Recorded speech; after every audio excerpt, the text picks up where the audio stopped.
Hey folks, welcome to Black Gumbo Southern Gardening. I've got a new hat, I got new glasses, and I have a new camera. And so I thought I'd take this opportunity to test out the camera with looking around at the harvest. Let's take a tour.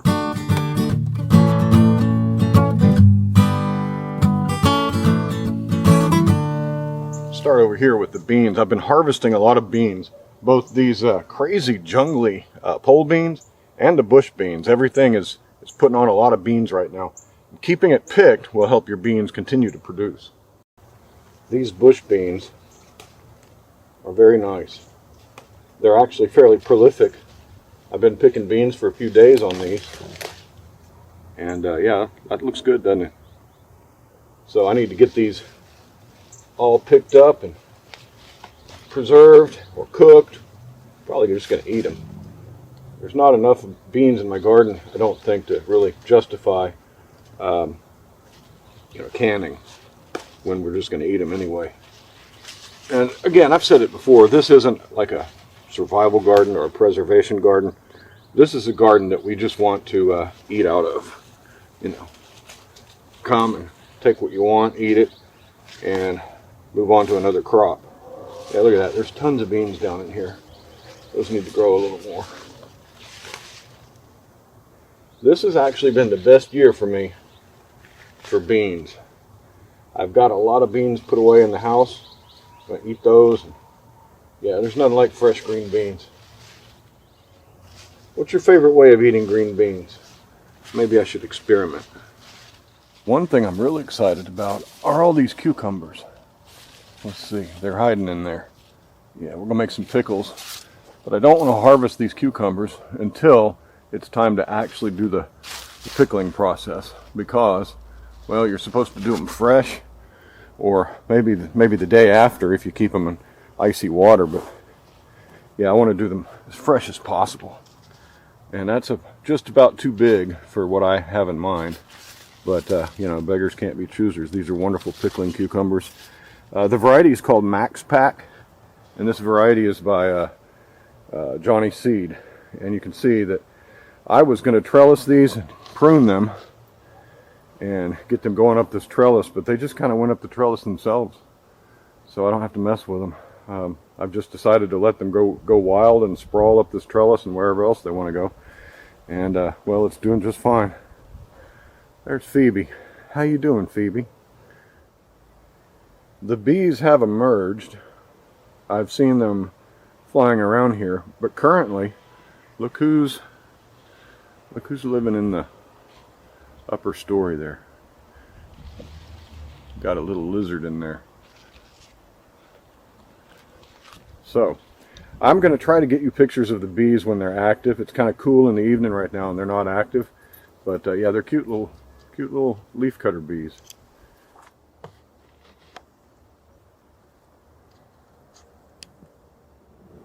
You can see that the figs are starting to produce fruit. This is a yellow variety that I have not, this is not fruited for me until this year, so I'm excited to try that one. And we've got all kinds of little figs coming in on the other fig trees, so that's encouraging. The herb garden is just about full, even though we keep taking herbs from it. It is nice and full. The Mizuna just keeps growing. I keep cutting, it keeps growing back, so that's a good green. I like it. Check this out. These are my sweet potato starts, and you can see I've got roots on there. That's going to go into the summer garden as well, and sooner the better, because they're starting to look like they're needing to be planted out somewhere. Here is the tomato plant that we started as a sucker cutting. We pulled this off the plants in the garden, and I showed you how you could root them, and there it is. I don't know if I'll actually get anything from it, but there it is. One of the delights of my vegetable garden is the flowers that I've planted in the holes around here to help attract pollinators.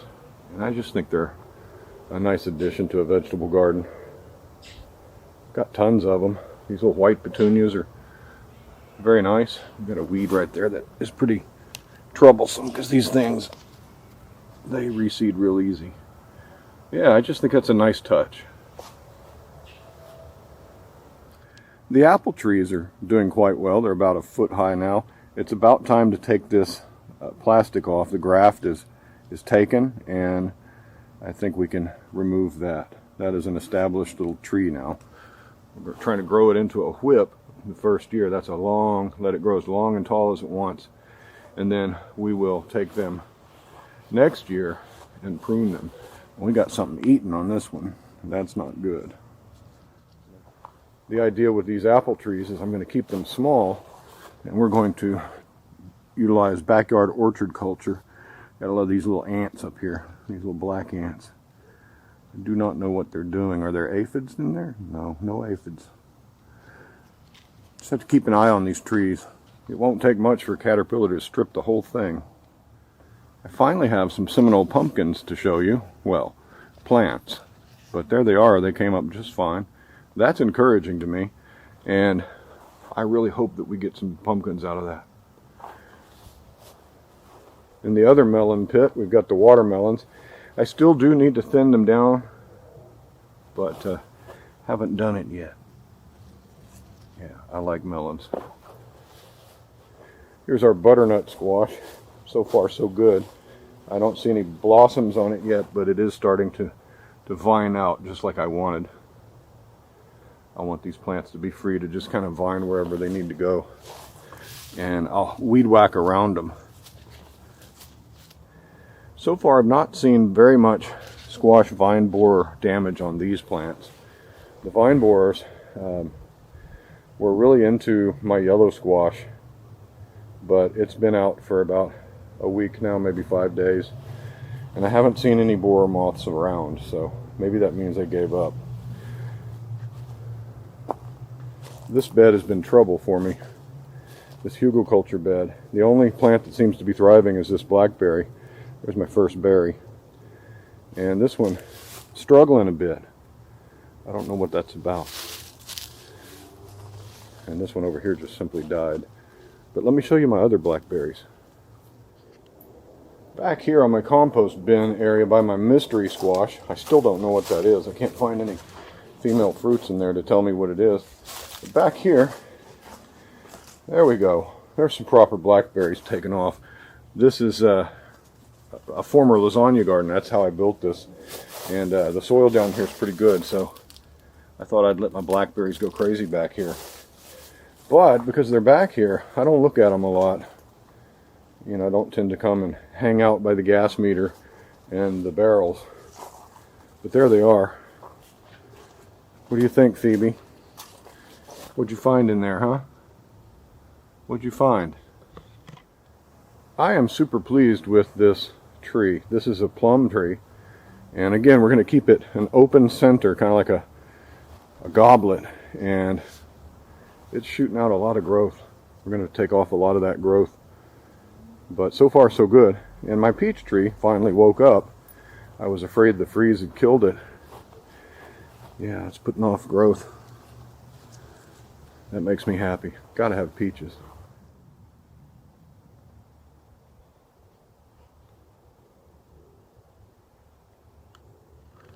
As you can see, we've had to remove one plant from here, and that's because it had a virus, and I suspect I might have a second plant, that one down there by the bag, that might also have a light case of a virus. And the virus weakened the plants. I think I showed you before that I had some worms, and well, the weak plant attracted the worms, and so I had a bunch of caterpillars on there. So I got to keep vigilant that I don't see any more of those caterpillars out here. Yeah. These are hybrid tomatoes. This is Granadero, and these are a paste tomato, kind of like a Roma. Look how big they are, though. A little bit elongated. They come in these trusses, and they grow in, you know, kind of like a cherry tomato in these trusses. So I'm looking forward to these. Lots of blossoms on the lime tree. Lots of blossoms on the chili tapin. Lots of bell peppers. Now, I have not topped any of my pepper plants this year because most of them seem to be doing just fine and are bushy enough. So, haven't topped them. Now, what we have here is a tiny little pawpaw tree. And there's that one. There's one down there in the pot. And this one here doesn't look like it's gonna take.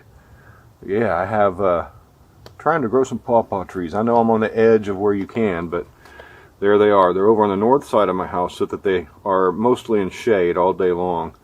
Because the pawpaw tree is an understory plant. Let me show you my other one. Here is my other pawpaw tree. And it's planted directly in the ground. And it is on the south side of my house, but it's up against a fence. And so it's a understory plant as well. This stays pretty shaded most of the day. And an understory plant. No, no, no, no, no, no! Tree-eating dog.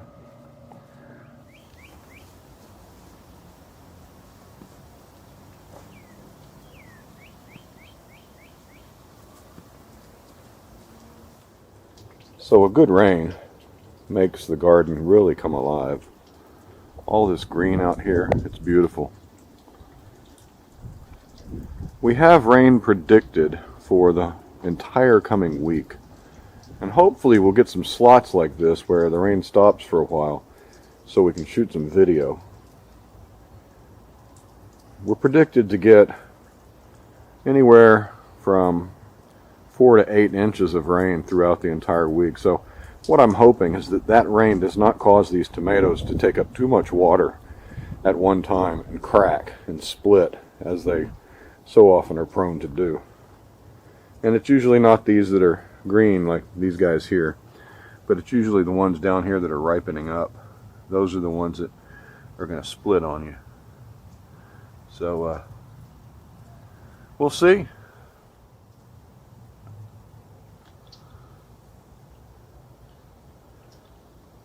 Plant is amazing, and you can see they're beyond the top. It's time for me to start dropping these and shifting them, but I need to harvest those lower trusses first so I have bare vine to lay down on the ground here.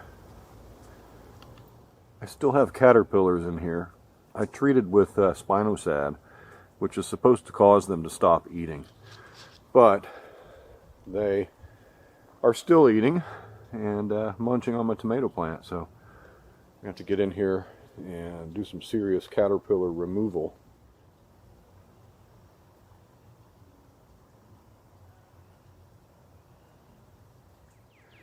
Perhaps you can see I've begun leaning these a little bit. You can see it's a little S-shaped on this vine, and a few of these I've kind of just leaned them a bit. Not a full drop and shift, but certainly a lean, and until I get that bottom truss of tomatoes off of there, I can't lean them. Here's another that I've leaned, just let down a loop of string, but you can see I'm going to have to let down some more, and those are going to have to ripen up for me. I don't want them sitting directly on the ground, so somebody suggested just lean them a bit, so that's what I've been doing. There's some on the ground I'm going to need to lift up a bit. Let's see. Put a little more tension on there, and that lifts them up. That's good. Man, there's a lot of tomatoes on there. These granaderos, I'm certainly going to be growing again next year. They're pretty good producers. Here's something. When harvesting tomatoes, the bags that protect the tomatoes from the birds make real handy bags to bring your tomatoes in.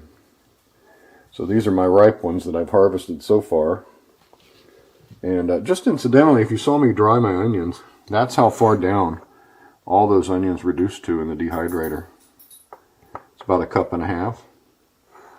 But yeah, I've already used it. I use it in ramen, and just good stuff. Got some dill over here preserved from the winter garden. That's going to go in our pickles. Yeah, I like to keep foods out of my garden and keep them handy right here. This is a real happy place in my kitchen for me. Alright, we're finally going to harvest some of these cucumbers. That's a little big. It's not what I was after. But sometimes you don't have time, and you got to do what you got to do. Harvest what you can get instead of what you want. I have 2 varieties in here. I've got Max Pack, which is a hybrid, and I've got this this one I grew a couple years ago, and I forgot the name, but I'll look it up. And it's not as quick to produce.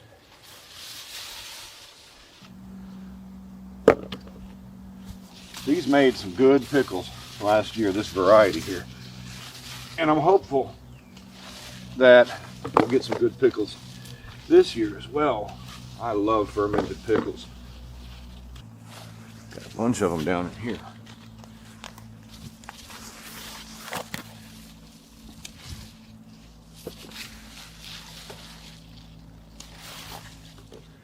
That's about the perfect size right there. Always inspect your cucumbers for holes from boring worms. Sometimes in the later part of the season especially, those borers, they show up. They get into your cucumbers and ruin everything. All right, that looks like we got most of them. And you know, the ones you forget, or you don't find here when you're harvesting, you come back a couple days and they're going to be like blimps. Enormous. Dealing with pickling, you want everything to be clean. So wash your hands frequently. Wash and inspect your cucumbers. I like these Max Pack cucumbers from Johnny's Seed. These are a F1 hybrid, and I like them because they're very uniform in shape. They're very dark green. They look like the kind of pickles that you get out of the big dill pickle jar at the movie theater. So I'm impressed with these. So here's what we got. Nice, huh? That's a good pickling batch right there. Okay, well there's our harvest of yummy cucumbers. I'm going to make pickles with these, fermented pickles in the old-fashioned way. And I'm going to have a whole new video just on pickling these cucumbers. We're going to do the lacto-fermentation, and so that'll be the next thing. We'll take care of this pickle process tonight. So you'll see that in an upcoming video. Hey, thanks for joining me on Black Gumbo Southern Gardening. Please like and subscribe, and we'll talk to you next time. Happy gardening to you. Bye-bye.